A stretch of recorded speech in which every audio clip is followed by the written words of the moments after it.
অংগনবাড়ী কৰ্মী আৰু সহাৰিকা আশাকৰ্মীসকল আৰু মধ্যাহ্ন আইসকল আপোনালোকক যদি দৰমহা লাগে তেন্তে হ'লে আজিয়ে আপোনালোকে ডিউটি এৰক, স্কুল যোৱা বন্ধ কৰি দিয়ক। মই চাওঁ চৰকাৰে কেনেকৈ চলায় মই চাম। এইকেইটা দৰমহাত একোডাল নহয়। আৰু দৰমহা বঢ়াম বুলি আজিলৈকে বঢ়োৱা নাই। এইখন কি মানে চৰকাৰৰ মুখ নে পোক? মই সেইটো বিচাৰোঁ। এইখন চৰকাৰৰ মুখ নে পোক? দৰমহা বঢ়াম বুলি মুখ্যমন্ত্ৰী মামাই ক'লে, কিন্তু আজিলৈকে দৰমহাটো বঢ়োৱা নাই। এইটো কি মানে? এই মানুহক আচলতে চৰকাৰে ভাবে কি? আচলতে কি বুলি ভাবে মানুহক বাৰু? ঠিক আছে, এওঁলোকৰ চাকৰিটো সৰু মানিছোঁ, কিন্তু এই বুলি তেওঁলোকক নচুৱাই থকাটো কোনো যুক্তি হোৱা নাই। চৰকাৰে তেওঁলোকক নচুৱাই থাকিব নালাগে। তেওঁলোকক আজি কিছুদিনৰ আগতে ক'লে যে দৰমহাটো বঢ়াম। তেওঁলোকৰ মনত এটা ভাল চিন্তা দি দিলে চৰকাৰে।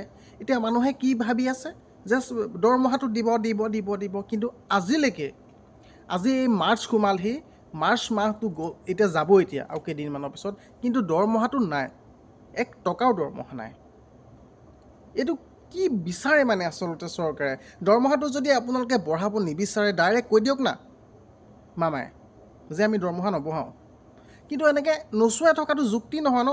মানুহক কি বুলি মানে ভাবিছে আপোনালোকে?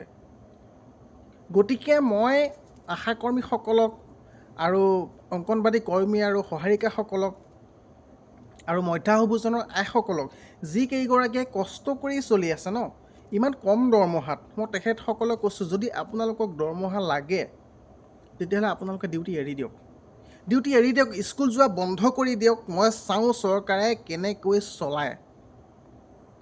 ইমান ডাঙৰ চাকৰিয়ালক দৰমহা দি থাকিব পাৰে। কিছুমানে চৰকাৰী চাকৰি কৰিবলৈ আহি পেলাই এনেই বহি তেওঁলোকে দৰমহা লৈ আছে। তেওঁলোকক হাজাৰ লাখ টকা দৰমহা দিব পাৰে, কিন্তু এই কেইগৰাকীক দৰমহা দিবলৈ কিন্তু আপোনালোকৰ টকা নোলায়।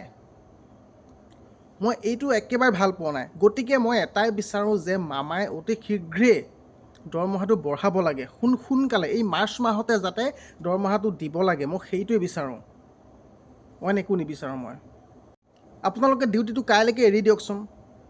হাহাকাৰ লাগি যাব চৰকাৰৰ। এইটো বেছি নালাগে। চৰকাৰক মই বেছি দিবলৈ নকওঁ, জাষ্ট 3-4 হেজাৰকৈ বঢ়াই দিয়ক ন। তেতিয়া ঘৰখন অন্ততঃ অকণমান ভালদৰে চলিব পাৰিব। যিহেতু চৰকাৰী চাকৰি কৰি আছে, সৰু হওক ডাঙৰ হওক কথা নাই, কিন্তু আপোনালোকৰ কামেইটো কৰি আছে ন, চৰকাৰৰ কামেইটো কৰি আছে। গতিকে মই হিমন্ত বামাক মই লাষ্টত এটাই অনুৰোধ কৰিম যে ছাৰ, আপুনি অতি শীঘ্ৰে এই মাৰ্চ মাহতে যাতে দৰমহাটো তেওঁলোকক দিয়ে। মই সেইটোৱে বিচাৰোঁ, বেলেগ একো নিবিচাৰোঁ। গতিকে বন্ধুসকল, বেছি কথা নকওঁ আৰু নেক্সট ভিডিঅ'ত লগ পাম। মোৰ ভিডিঅ'টোলৈ যদি নতুনকৈ আছে ছাবস্ক্ৰাইব কৰিব, লাইক কৰিব। এনেকুৱা ভিডিঅ' পাই থাকিবলৈ ছাবস্ক্ৰাইবটো কৰি দিব নাপাহৰিব। আৰু ভিডিঅ'টো কেনে পালে কমেণ্ট কৰি জনাব। নেক্সট ভিডিঅ'ত আকৌ লগ পাম। তো বাই বাই, ধন্যবাদ।